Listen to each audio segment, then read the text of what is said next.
This episode of The Four Top is coming to you courtesy of Live. That's L-I-V-E, an insider tip that stands for Low Input Viticulture and Enology. Live is the leading third-party certifier of sustainable wine growing in the U.S. Pacific Northwest. You can see Live certification on wines from Oregon, Washington, and Idaho. I have personally worked with Live and its members for years, and I just have to say I'm so proud to have them as a supporter. So stay tuned, folks, for our sponsor break later in the show. You can hear more about Live and its members' commitment to climate action, worker rights, natural resource conservation, and so much more. Thank you so much, Live. And now it's time for the Four Top.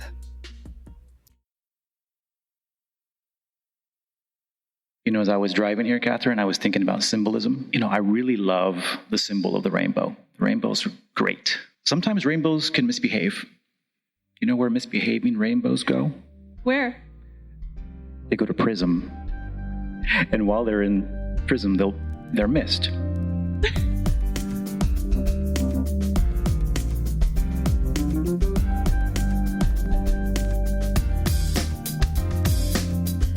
Hello, everyone. We are going to do something unusual this morning and record some audio together.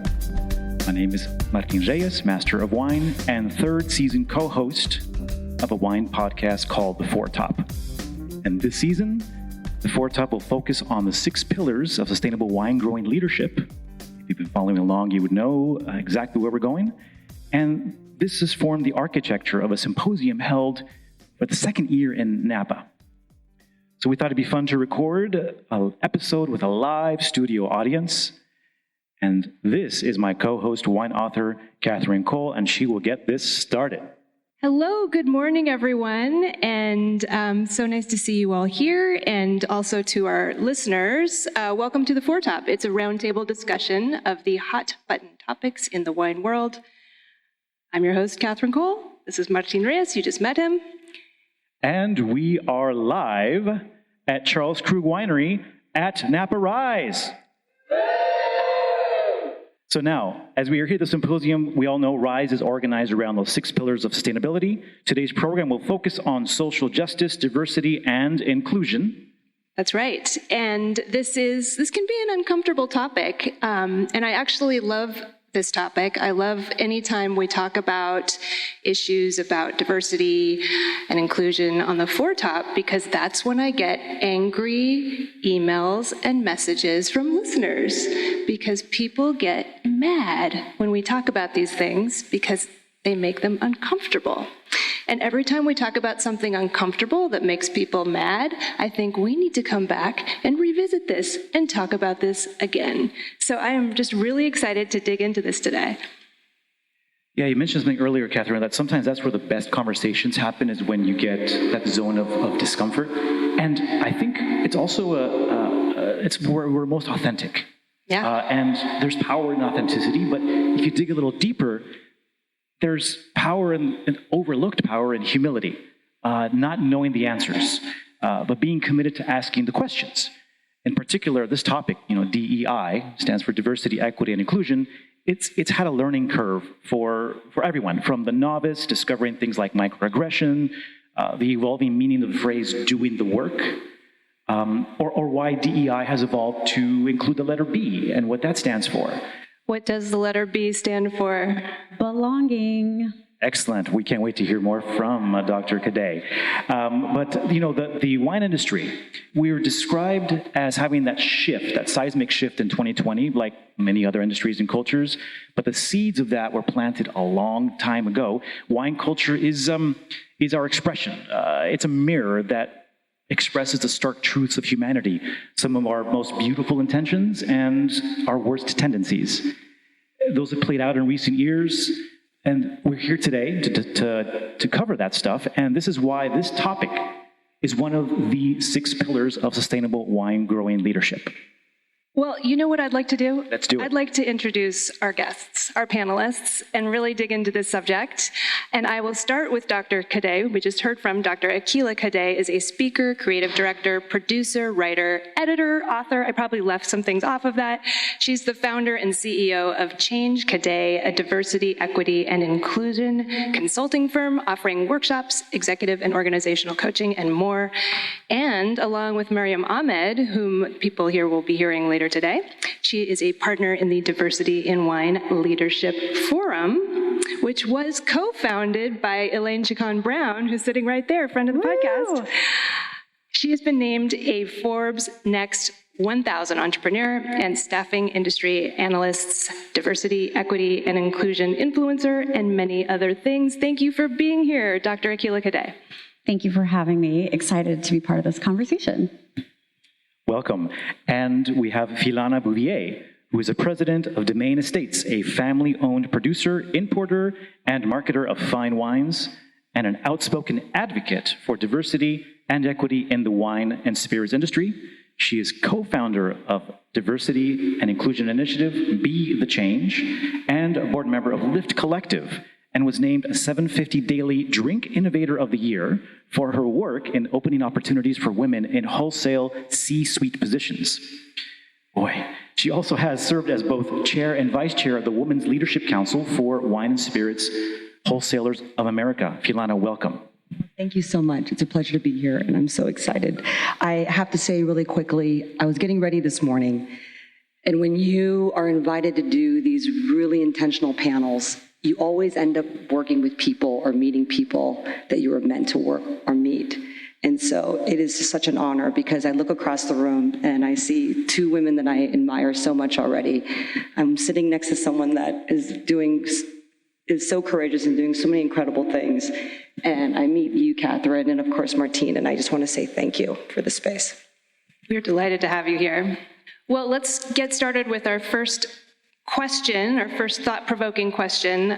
We want to talk about the point where the talk stops and the walk needs to start. Stop talking, start walking, folks. What happens if businesses don't get anywhere, though? So let's start out. Actually, Dr. Kadei, maybe you can just tell us a little bit about what you do with Change Kadei, which is your business. Tell us a little bit about the DEI consultation services you offer, and maybe what you might offer to, say, a wine business.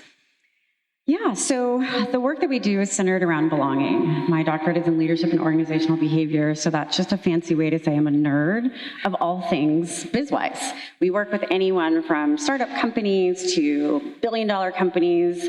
We are part of something that you, I'm pretty sure, use every day. We have a lot of influence. Sometimes it's front-facing, sometimes we're in the background. We work in multiple different areas, from putting together a strategy, problem-solving, assessing, surveys, focus groups to figure out what is needed in that particular workforce. We will take policies to the next level. We'll change job descriptions to be inclusive. We'll look at that full spectrum of the employee life cycle. Of course, we have workshops. I don't believe in trainings. I think trainings are a waste of time, and I say that with confidence. Trainings are typically designed for, hey, do this thing external to the organization, and then go back into the organization that's not necessarily there with their mission, their vision, their values, policies, practices, and procedures. So we do workshops, which means the doing the work term. An individual has to do the work with their thoughts, beliefs, behaviors, actions, and how they show up, absent of any process or place in which an organization may be. We also provide executive coaching. So we work specifically with leaders because leaders have the most influence, regardless of how they identify, regardless of their intersectionality. These are the individuals who can role model the behavior. And what Martine said earlier, making sure that they're comfortable being the individual who doesn't know everything, because we all don't know what we don't know, and helping them realize that that is okay. Now, it's important to note that I am not just a diversity consulting firm. I am an organizational development consulting firm, and I center belonging, because regardless of how someone identifies, if they do not feel like they can belong in that space, then we're not getting the best out of them. We're not giving them the best. So that belonging, that B, which we'll talk about more, is really important. So that's what we do. We also talk a lot. We do lots of things. But specifically for wine industries, companies, we work with them. We have been working with them. I've been working in the wine industry for a few years now. But we are intentional about providing a community through our Diversity Wine Leadership Forum. And our Diversity Wine Leadership Forum is a place where people can come together to work collectively on how to provide more opportunities for women, LGBTQ+, BIPOC, Black, Indigenous people of color, as well as the disabled community. And so with this forum, we're providing an opportunity for them to have access to more things and resources so that they can continually do the work. We also do it to uplift individuals and organizations who are already doing the work and making sure that we're linking them to different points in the wine industry. The last thing I'll say is that the wine industry likes to think that they are special and different. But y'all aren't. You have the same problems as Google, the same problems as anything else in hospitality, the same problems that you have in retail. And so it's just realizing that something that may not feel like it's something that you understand, an example, an experience, or resource, is something that is applicable to your space. Because when you work in diversity, equity, inclusion, but belonging and creating cultures of belonging, it's realizing that all of us as individuals have a transferable skill set to keep continuously doing the work that is needed. So we all feel like we belong. Dr. Goudet, thanks for reminding us that we are not all that special in the wine industry. You're welcome. But what is interesting to note is, or to really consider, sustainable agriculture is obviously linked to the wine industry, but how is there a natural fit between the work that we're discussing today and wine, DEI and wine? We don't want the world to end. So we need parts of sustainability. And when we think about sustainability, we have to have more investments in different ways of doing things. And thinking about, well, this process may be more expensive, but over time, it saves the world. It gives us more longevity to have these beautiful things that we get to experience and smell and taste from wine and what we pair it with. The other side is when you think about sustainability, that includes people who are doing the work. So who's doing the work? People who most likely can't afford to live where you are, right? So sustainability has a social justice component where you have to think about who's doing the work. Do they have a livable wage? Are they able to have access for benefits, not just for themselves, their family? Are you providing trajectories for those individuals who are doing the work that are around sustainability to have an opportunity to thrive and, I don't know, maybe live in Napa, right? We're in this area because we know there's lots of people who commute. So what's being done to build community around sustainability that is connected back to belonging? And then it's an investment. So just like a lot of wine companies are saying, particularly after the murder of George Floyd, I'm going to invest in diversity, equity, inclusion, and belonging, and some people may still be doing that or not. It's the same thing. You're making that investment to doing something differently. You're making an investment to changing something that over time will have systemic impact around the people and the actual environment for moving towards those sustainability goals, B Corp or not. It's really, you have to lead by example and be involved in the community that you're working with and be an advocate for change in your company. So much of my own personal experience in getting involved in initiatives was because of a reaction that I had of not feeling belonging.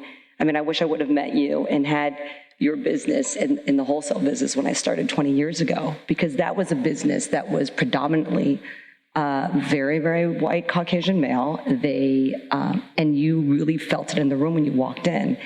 And so a lot of what you're saying is if you don't feel like you belong and you're the only one in an organization that's trying to drive towards change, and you have an organization that are saying that they're checking the block and they're doing all the things with sustainability, but their behaviors don't reflect that, you know intuitively that you're not in the right place.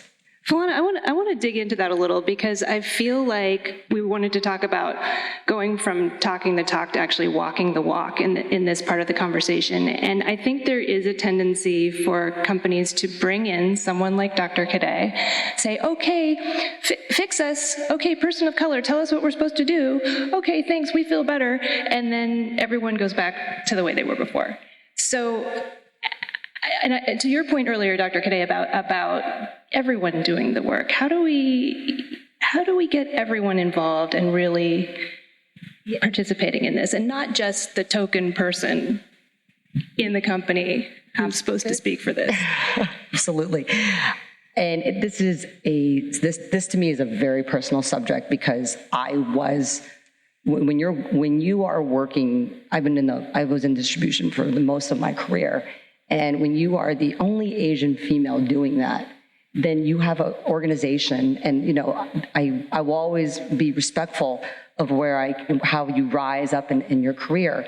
But I think what's most important is to create a position or bring in a person of color, and to make them feel that they are the only person responsible for change is extremely unfair. Because you're not setting up your own organization for success, you're not setting up the person for success, and it becomes this weight on your shoulder that you're supposed to fix. And if you don't have the support of your CEO and of the board, and it's starting at the top, you will not be successful. And it becomes performative. It becomes just, okay, I'm doing it just to do it.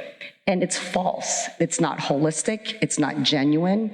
And those are reasons why people leave companies, because the culture is false. It's not a true culture. It's not a genuine culture.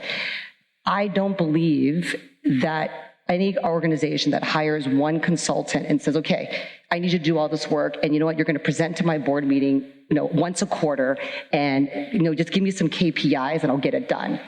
That's not it. It is a journey. It is hard. You're going to have to go through the work. You can't just take a training class and just think, okay, I'm going to get, it doesn't work like that. And you have to bring in really professional HR individuals that have experience in DEI, and it's a team. It's not just one person. Yes, absolutely. All of those things. The COO is not hired to work individually. The COO has to work with the CMO, has to work with the CEO. But when it comes to a chief diversity officer or belonging or whatever acronym soup is used for that person, that expectation is on them. So unfortunately, it creates a very healthy sarcasm, unhealthy cycle in which these individuals are told all of the things. You're going to be resourced. We believe in you. We are dedicated. And as soon as they get into the work, they find out they aren't going to be they aren't going to have the resources they need. The CEO just did something performatively because of the demand of the client or the consumer or whatever it may be. And then they leave. And when they leave, they go through the same cycle over and over and over again. And then these individuals get burnt out. They're like, you know what, I'm just going to buy a winery and do something else. They'll go to a completely different industry because it's not supported. Furthermore, you have to look at the pipeline. There is no diversity degree. There are certification programs that are out there, but it's really dependent on that person's intersectionality, their lived experience, and their time to get to that place. And so there's variance to what is expected.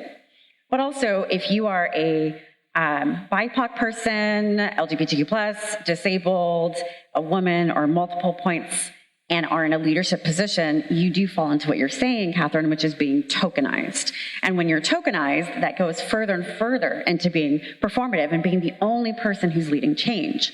So the only way it works is that if it's collective leadership. So the CEO's actions and words have to match.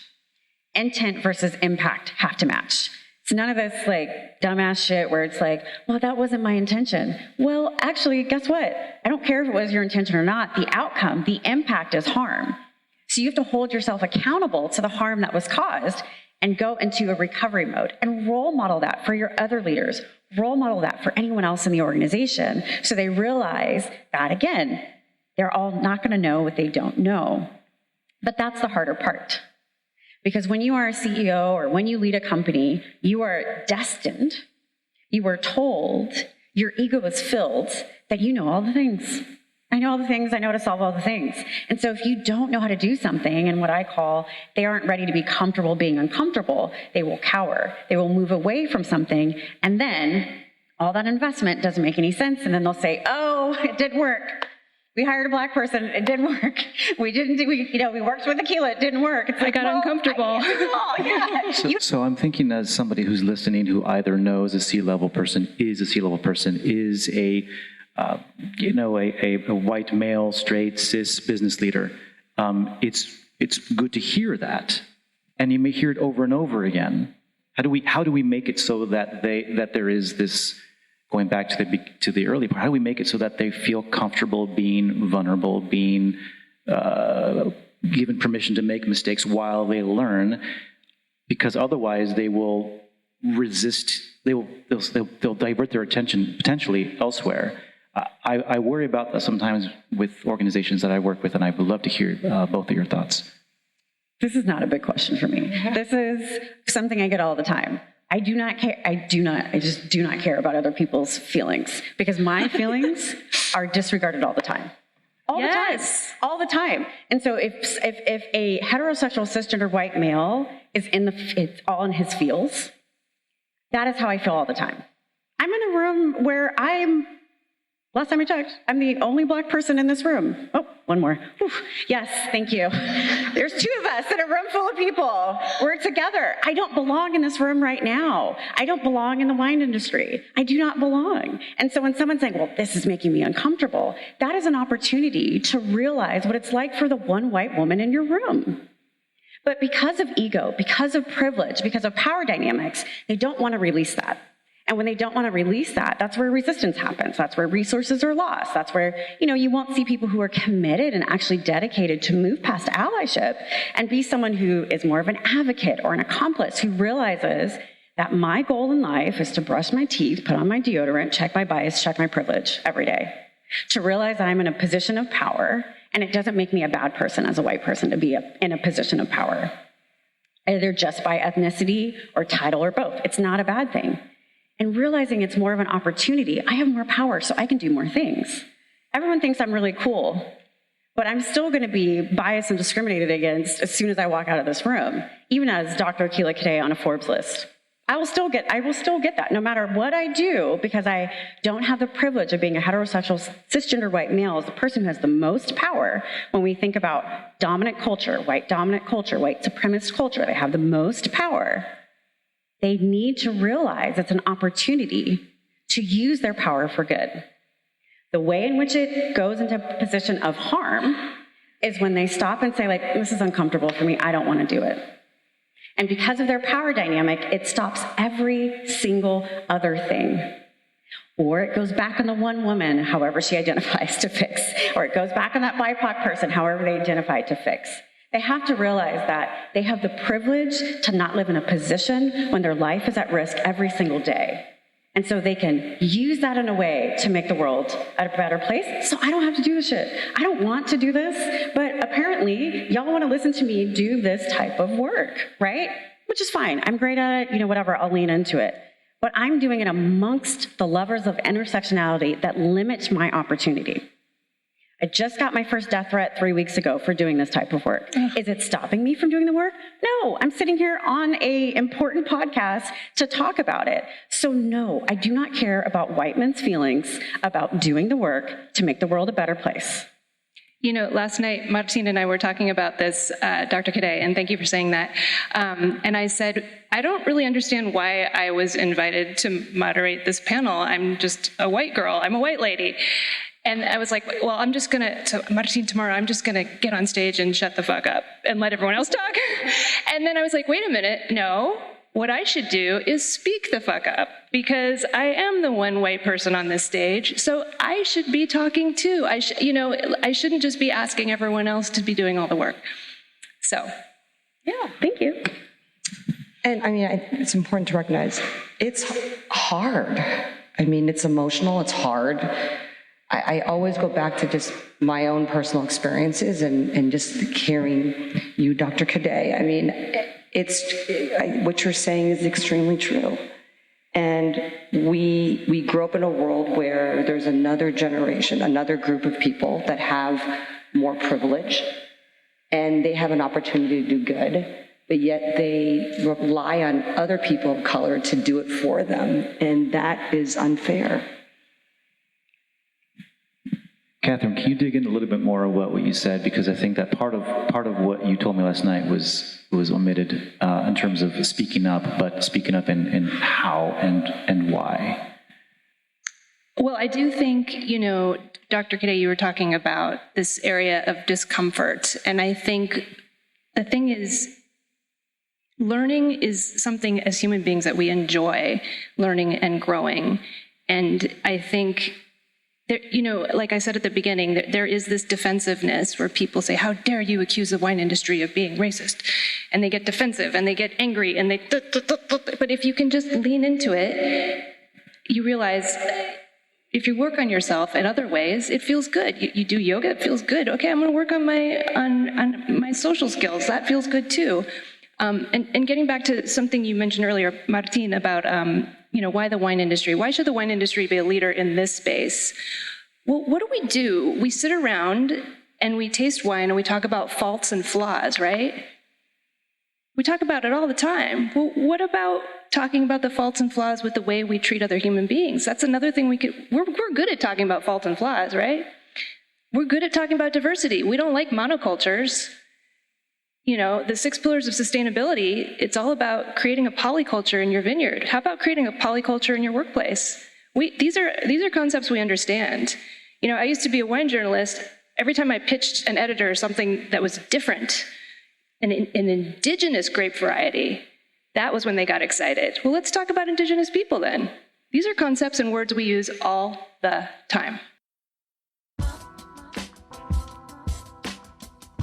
This episode is supported by LIVE, that's LIVE, standing for Low Input Viticulture and Enology. And I am delighted to be joined here by LIVE's Executive Director, Chris Serra. Hey, Chris.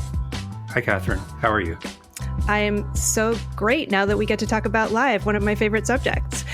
In our last conversation, in the last episode, you and I spoke about LIVE's commitment to biodiversity, pesticide reduction, and natural resource conservation. So I thought for this episode, let's focus on social sustainability. So tell us what that includes. It's worker rights. What else? What else is social sustainability? Sure.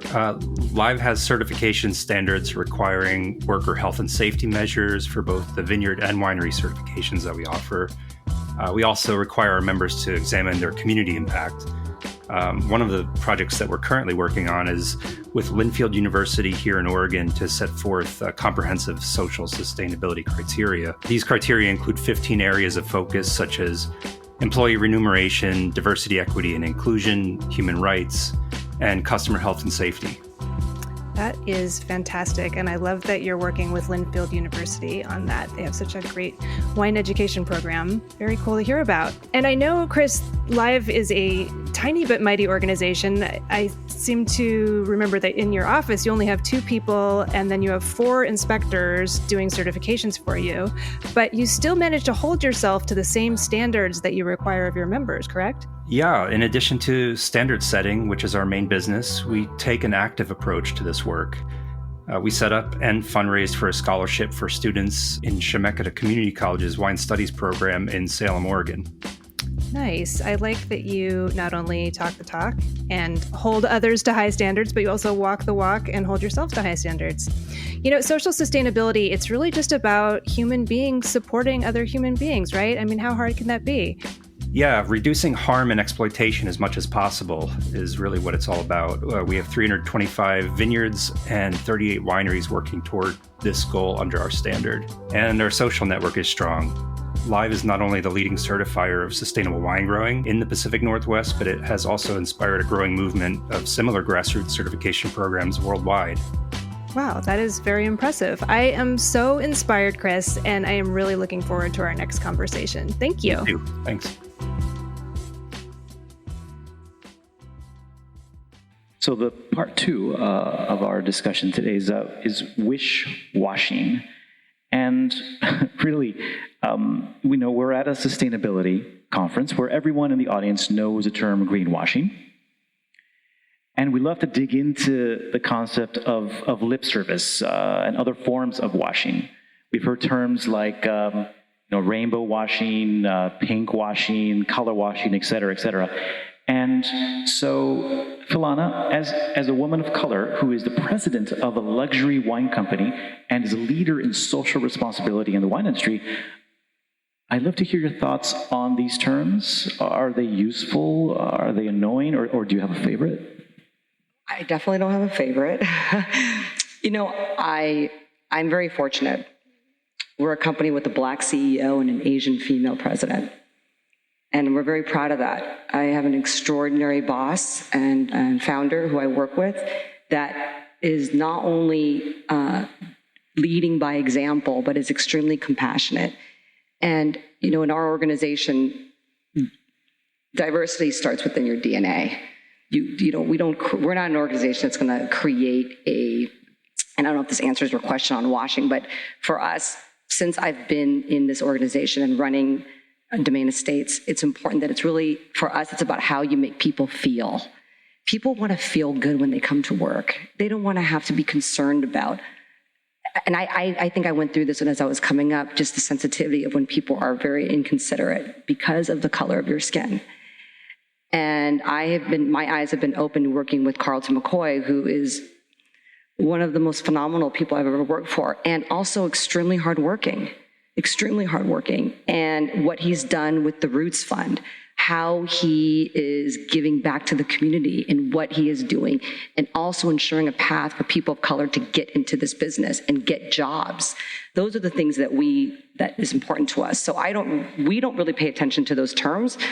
I like to, and it's important for me and my own progress, is I can't listen to that noise, because my entire life I have been 100% judged because of, there's people that meet me, they don't even know what I do for a living, and that's okay, I don't need them to know, but they immediately think I'm, someone that's not in the position that I'm in today. And they immediately judge the color, the color or the cover of the book. And the wine industry has a long way to go, but so does the rest of the industry. And so does the rest of a lot of the companies that I know that you work with. We still have a long way to go. Having platforms like this is extremely important. Having discussions like this is important. I always believe in a call to action, and it's important that you get the right key players in the room to really make the action that's important. So I don't know if that answers your question, but for me, we really pay attention to just how people feel and ensuring that people feel good about where they work. For those of you who can't see us, we're really beautiful. So that when you're in a position of leadership, it's apparently not supposed to go hand in hand, and that's a whole other podcast. That's a whole other podcast. Yeah, it's a lunch we're going to have about that. But what I'll say, I know. What I will say about washing is all the washing is performative. It's just done to get the points. Pink washing really gets on my nerves, because the NFL doesn't need to do it. You don't need to have all of these pink things, and the majority of the money from these pink things don't even go to cancer research. But people don't realize that. Unless they're explicit about it, it's just a way for people to make more money. Rainbow washing, green washing, make more money. But my absolute favorite washing is whitewashing. What's whitewashing? Whitewashing is the world. So I'll keep it simple. Whitewashing is news that you receive. The news you receive has a whitewashing angle to it. So, it's been a really hard, years that we have had. But even in this past couple of weeks, if you look at the two shootings that were next to each other, the representation of the white male shooter was much more positive. The pictures are much more positive. But for the trans person, also white, passing, very vicious, very hurtful and harmful. That's where my death threat came from, advocating for trans people. That's where my death threat came from. I was like, not because I'm Black? Wow, okay. But that's how much hate comes through the news. That's how whitewashing happens through the news. There's going to be favoritism towards white people. When it comes to Indigenous women, when it comes to Black women, when they're missing, when they're murdered, no one cares. No one cares. But if you are a white woman, you will be found. Dead or alive, you will be found. It'll be a story. You'll have all the resources. So whitewashing happens in the news. Look at the Ukraine war. Do you know how many wars are happening right now in BIPOC countries? A shit ton. But it doesn't get the same amount of press as Ukraine. And that's because when we look at dominant culture, meaning who's around, People relate more to what they know in the dominant culture. So white people can relate to Ukraine because it's like, oh my God, they're white. They have kids and they're white and they can't do their white things in their white home. And so they relate, and money and resources and time and attention and advocacy goes there. But Somalia, they can't relate, right? And so whitewashing happens through the news. Whitewashing is another way of performative activism, allyship, or behavior. Performative meaning, I did the one thing. I posted the black box. I donated to, Ralph Yarl's, GoFundMe. And then being able to move upon life. So similar to the theme earlier, what a lot of people don't realize if they're in positions of power. And when I say power, meaning heterosexual cisgender white male has the most power. Second is heterosexual cisgender white woman. And then if you're, a white guy or a white woman and disabled, LGBTQ plus, or woman or intersexual, you're further on the pole. I'm a black disabled woman. Do you know where I am? At the fucking bottom. I'm at the bottom. And so when we look at performative behavior, it's just saying, I did the one thing and I can go about my life.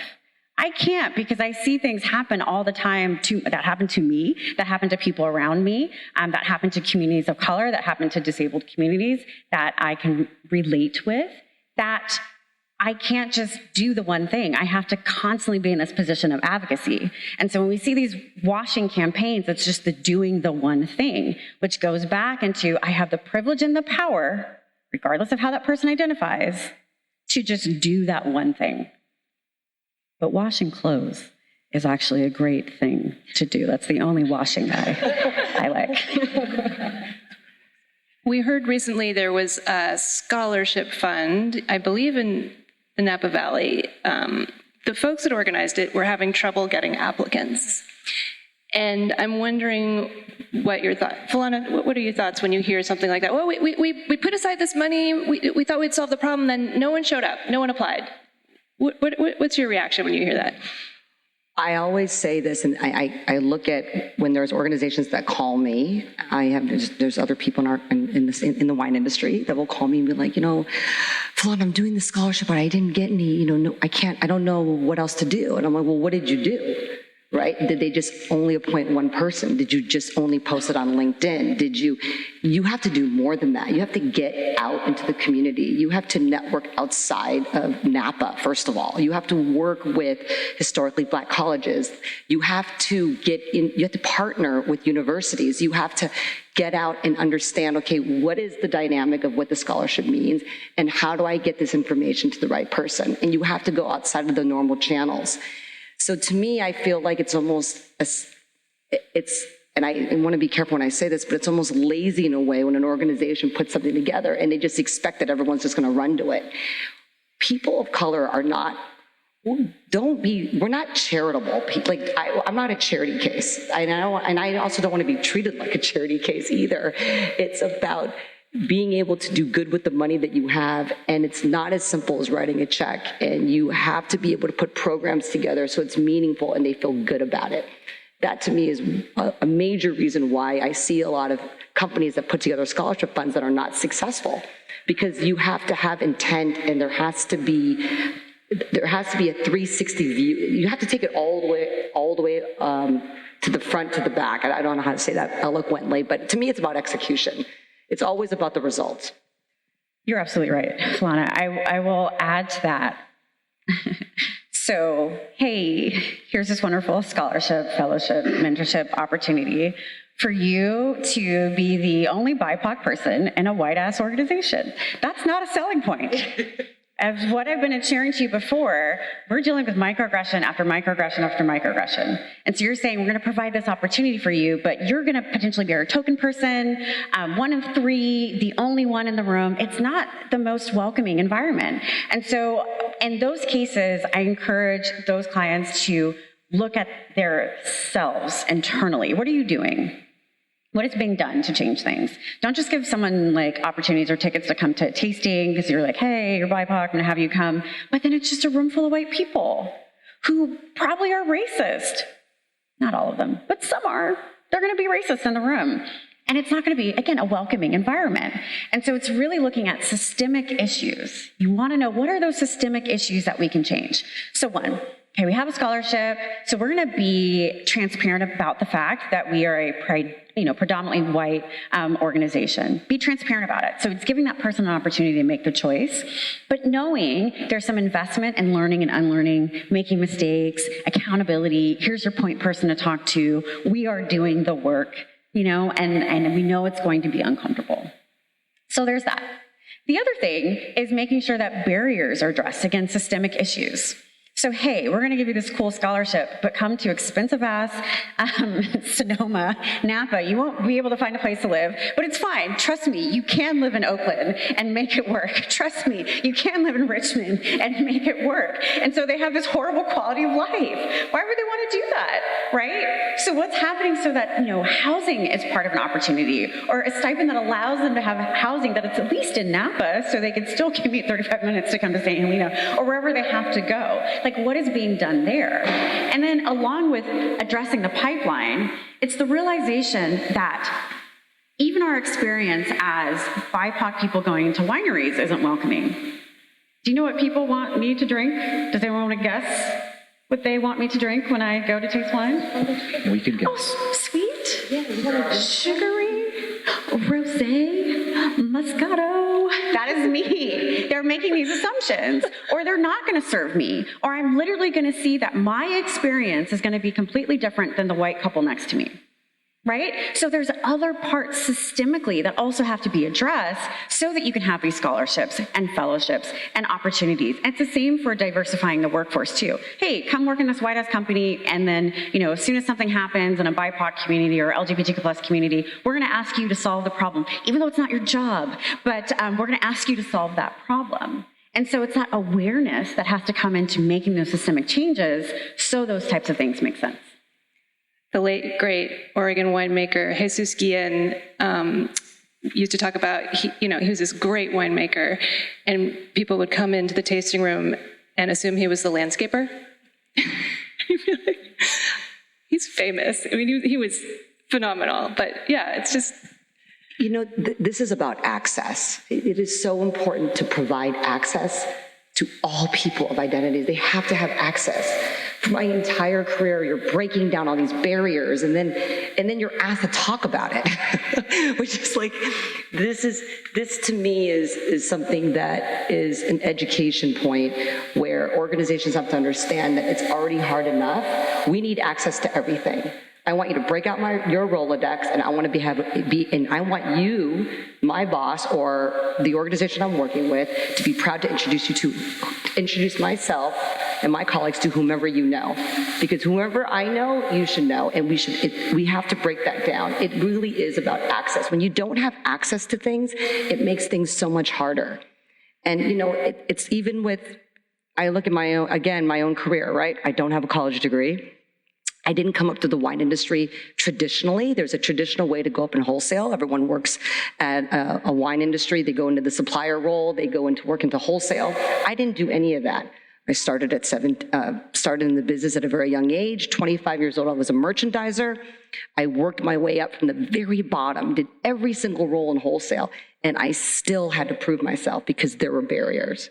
And so if you are a person that is in a position where you can provide access, it is 100% you have to do it, because that is your responsibility in ensuring that there's diversity at the top. I want to bring it back around to where we are today, who is in our audience and who is downstairs at the winery. Charles Krug here. We are probably at the epicenter of the tip of the spear of the most luxurious agricultural product in the world, and the most, it's Napa Valley, right? And we're not going to get it right, but what is happening is right now is that there is a building sense of community around organizations that are the Hugh Society, Wine Unify, Hispanics in Wine, Co-Fermented, B Labs is downstairs. And these organizations are themselves, each of them in their own way, building a community, either through funds for education, or just in general, a community of individuals that feel like they belong. And I recall I helped co-found Wine Unify, and my biggest fear and early on was, what if I mess up? What if I don't get it right? I'm not an expert on this subject just because I am a Hispanic male. I didn't go to any classes. I just wanted to do something, right? And I think a lot of us felt that way, still do. The question is, are we at a point where there's a 2.0 possibly about to occur? Is there an evolution in the fluency of understanding, of being able to listen to these powerful and beautiful women who are just laying down wisdom? And as we listen to this, whatever position, whatever role, however you present yourself, what is the next step, and are we approaching it? I mean, yeah, we have to. I mean, people think things are rough right now, but they don't realize that next year is an election year. And so that's going to change a lot of things. And so typically when we have these election years, and since the Trump era, we are in a position where what happens in politics happens in the workplace. There's no separation of that. And that was brought together, sponsored by the pandemic. So since we were in a position where some of us had the privilege to work from home, or there's distancing, we had to slow down and see what's happening in the world. It was the kind of first time we've had in modern times where we've had collective understanding that change needed to happen, that advocacy needed to happen, that we needed to create cultures of belonging, all the way from work-life balance, but also to all the diversity, equity, inclusion, belonging things that we're seeing. We are in a position where if we don't act collectively, it's not going to be a good situation next year. I'm really not looking forward to, my book comes out next year, and I'm like, oh, well, it's probably gonna get banned, so I'm like, yay, I'll be a New York Times bestseller. Can we pre-order it? Not yet, because Akila is editing it right now and shooting a cover in 2 seconds. But when we'll share it with all of you, you'll have it. It'll be available. There's a list on my website if you want to go, if you want to get on the list, and we can send you the pre-sale link. But what's going to happen is there is going to be either collective chaos or collective uprising, and we all have to prepare for that because so many different points of intersectionality are being attacked right now. What's happening with trans youth, what's happening in our LGBTQ plus community, what's happening to women, what's happening to BIPOC women, what's happening to Black people, what's happening with gun control, what's happening with climate change, what's happening with an insane amount of atmospheric rivers. I think we have an atmospheric river season. I think California now has hurricane season, but atmospheric rivers, all of that is creating lots of change. And then we're gonna get into fire season because now we have fire season. All of this collectively has to, again, results in chaos or uprising. So I would ask all of you today in the room and listening to make a choice of what side you want to be on. Which way are you going to fuck shit up? Seriously, that's really what it has to be, and making that decision and then seeing in your body your purpose, your power, your privilege, your intersectionality of how you're committed to that. And you have to start to make that commitment now, because again, if you think this is bad, we have not even gotten to the part where it's just going to be horrific. I think she said it perfectly. I mean, she's absolutely correct. It's an election year next year. There's going to be a lot of people doing things just for the sake of getting voted in. And there's a lot of sadness to that because they're doing it to just be elected. Are they doing it because it's the right thing to do? And those are the choices that we have to make.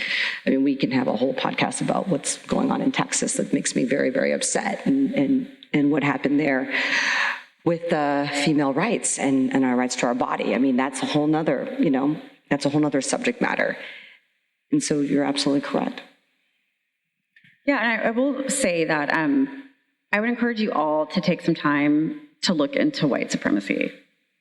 just dabble into white supremacy. White supremacy is one of my favorite things to talk about. We did an episode on is wine culture a white supremacist? Listen to it. Listen to the episode. A lot of people upset. Yeah, let's get them upset again. Listen, white supremacy is actually not a bad thing when you look at it foundationally. What? Gas? What do you mean? White supremacy is awful. Sure, yeah. There's white supremacists, there's Proud Boys, there's racists, there's so much that goes into it. But what white supremacy is the very reason why the heterosexual cisgender white man doesn't want to work in sustainability, doesn't want to work in diversity, and that's the loss of power. People think white supremacy, when I say dismantling white supremacy, is the loss of power. But white supremacy isn't a bad thing. White supremacy is what everyone deserves. It's the social determinants of health. It's your hierarchy of needs. It's being able to drive down a street and get pulled over and get a ticket or not. It's being able to have a baby in this country and know it's going, the birthing person is going to survive and the baby is going to survive. It means going to the emergency room and being believed in pain. It means being served at a hotel. It means not being able to be a token. It means lots of things. Now, the problem is that's only designed for white people. So we don't get that benefit. BIPOC people don't get that benefit. It doesn't happen. So everyone else is literally fighting for their life one way or another. And white people are like, I'm good. That's fine. You know what? Actually, I can bankrupt an entire company and I will be just fine. Actually, I can tell an officer whatever I want to do and they're going to listen to me. You know, and it's really important to understand that power dynamic. So when we're saying dismantling white supremacy, it means everyone gets the same thing. Again, I'm disabled. I live with disability. And the simple fact that I have 3 degrees all centered in health, all health science, is nothing when I go into an emergency room. My body thinks it's having a heart attack every day. It's a casual flex. I could die at any moment in time. And it sucks, but I have to go to the emergency room all the time. I'm never believed. Even with a doctor's note, never believed. Even with me being Dr. Akila Kade, never believed. Even when, my alarm's going off right now to remind me to take my heart medication, because that's my life. I did. You're fine. Nothing's going to happen. But even when I do everything white people tell me to do, to be a doctor, so you have to call me a doctor, so I have privilege. 3% of people have a doctorate in the country. It's 0.4 for Black women. That's a big clap for me. Thank you. Big deal. But even when I say that, people are like, okay, yeah, that's what you're supposed to do, right? So having all of the things I'm supposed to do, I have light skin privilege. I sound the way I sound. I've been wine tasting since I was 5. My father was a diplomat. My mom has always been a boss. I come from an educated family. My life is at risk every single day. Every single day. And so you have to really think as we move into this really combative time that's coming up. Because again, in Florida, you can't study my history. Think about that. You can't study my history. And so these little kids can't study my history. So they're going to treat me like shit when they get into higher positions because they're not going to have respect or value for me. Think about that. You cannot study my history. And so when we say we want to dismantle white supremacy, it means what can we do? What can we actively do with our privilege, with our power, what we have, so that everyone has an opportunity to live? I want to have a kid at some point. I'm probably going to definitely have some type of traumatic event. And if I'm able to have that kid, for the entire life of that kid, I have to wonder if it's going to be a Ralph Yarl situation. That's not fair for me. For any white women or any birthing women in the room who are able to have kids, you can have a fucking kid and your kid's going to be fine. That's not fair. And so you really have to look at these systemic issues. You really have to make a choice of how you want to show up so things can be better. And if you think that it's there's nothing for me to do, you are part of the problem. Thanks for coming on the TED Talk. I love that. Thank you so much for sharing that, Dr. Kade. I really, really appreciate it. Alas, we're running short on time, but I wanted to leave a couple minutes to have our dessert course. Just a little something. Yes, the dessert. Little something sweet to send us off. We have so much to think about. Can we just recognize what a badass Dr. Kade is? I know. What a badass. Please. I mean, let's just... Thank you. I think I'm going to ask Philana, did you bring a dessert course for us? Yes, so what I've been doing lately, I have Very, very tough. You know, when you're building a startup company, it's long hours, very fun though, and very rewarding. But I have it's the thing I do every weekend. So every Saturday, I call it Self-Care Saturday. And the entire Saturday is dedicated to basically ensuring that I get lots of rest. I've been doing hot yoga, which I've been very excited about. It's finally back, and it's in San Francisco. So there's this really great place. It's a tiny little place. It's not a big, I like supporting small businesses. So it's a tiny little small business, and they do a hot yoga class on Saturdays and Sundays. And I go every Saturday and Sunday morning, and then I walk down the street and I get a smoothie at this tiny little place that I always love to go to. It's not Jamba Juice. And I have my own little process that I go through, and I just get my smoothie, and then that's kind of like that's my treat to myself, really. So what I'd like to recommend is an excellent dessert course. It's a coveted beverage, and I know I'm not supposed to talk about a beverage for dessert course. You can if you want to, sure. Okay, cool. Talk about whatever you want. So what you do, it's an experience. So you get this silver pouch, and you take this yellow straw, and you stick it in a hole of a Capri Sun. Pacific Cooler is one of my favorites. It's like my little happy little thing. It reminds me of not dismantling white supremacy. It reminds me of my childhood growing up in Sacramento. And I like to pair it with something trashy, like Love is Blind, which I know I'm behind, don't say anything, or Real Housewives of whatever season that brings you joy. And I just do that, and I just have a little moment of fun. And so I will say, there's a lot of joy in tapping into a childhood snack. I have trauma, so that's one reason why I do that too, but it kind of just takes you back to the moments where you didn't have to worry about shit. You don't have to pay taxes. You don't have to do anything. You're hoping in your lunch bag you had like something in there that was really cool. And so yeah, that's what I would recommend. Childhood snack. Love it. Wow, childhood memories of snacks. Now you got me thinking of Otter Pop. No. I have a weird one, not my dessert course, but you made me think about, I would have white rice and butter. That's delicious. I do that still, current situation. Is anybody else? Charter Oak makes a great. Yeah, white rice and butter. And I was like 4 years old. And the other day I just like, you know what? I have this extra white rice. Where's my ghee? Now I'm saying ghee. What? That's the adulting version. Right. And so I just sat there and just ate white rice and butter. It's been 30 years since I've done that. So thank you for validating my childhood moment. We need to move this conference to Hawaii, where I'm from. Would be good. This would be beautiful. Oh, because Hawaii my favorite is actually, now that we're getting into it, is a Spam musubi. Oh, yes. My favorite thing to eat. I know I run a luxury company, but Spam is a cool thing to eat. Spam is great. It's one of the greatest things in the world. I miss it, but we have to get you all to Hawaii and do this. That would be cool. You know, I actually just received an email that was talking about this great canned cured meat. And I opened the email. Turns out it was just Spam. It's a book that was recommended to me by Anna Britton, my co-founder and essentially the mastermind behind Napa RISE. And Inner Work is the book. And I've just started reading it. And it sounds a little hokey until you start reading it. And it's about uncovering the meaning of your dream images. I know it sounds like, yeah.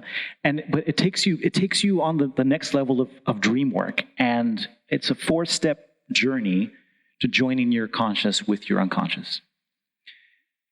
It's pretty cool. And I'm getting into it. I've just read like 20 pages and I'm like, this is my next dessert course. It's pretty awesome. I recommend it. My dessert course, I want to kind of tie back to what you were talking about, Dr. Cadet. My dessert course, I want to celebrate a woman of color who is probably the greatest, people say science fiction writer. I often recommend books as my dessert course. Octavia Butler, Parable of the Sower is kind of her classic work about these times you were just referencing. What did you say? Chaos or uprising. Elaine's got it. Chaos or uprising. Octavia Butler in this novel, actually, it kind of takes place now, imagines a time of chaos and uprising, and how would that play out? And the heroine is a strong Black woman, but it's a fantastic book, and I just recommend all of her work. And with that, I think we're going to wrap things up. Thank you so much to our guests. And folks, you can read about our guest, Philana Bouvier, at demaineestates.com. You can check out her work. That's spelled DEMEINE, demaineestates.com. And when you do that day, it'll be the main event. Exactly. And you... Just full of dad jokes. I love dad jokes, so this is great. Yeah. Just today, right? And you can read about Dr. Akilah Cadet and her work, her incredible work, at changecadet.com, and that's Cadet, CADET, changecadet.com. And you can find me at winewise.biz. My day job is importing about 95 different wine producers from Europe, a bunch of champagne, Lopez de Heredia, Filipa Pato, a few others. It's my day job. I like it. It's awesome. Some champagnes too. But let's not talk about that. Let's go to Catherine. Where can we find you? And once again, your name is Martin Reyes, Master of Wine. Yes. Yep. And you can find me at catherinecole.com, but don't go there. Go to the foretop.org. Listen to the podcast. Check it out. We really, really appreciate it when you review us on your favorite podcast app, so please do that. And yeah, thanks so much for joining us, everyone. It's been such a delight to be here in the Napa Valley. Thank you, everybody. Thank you. Thank you.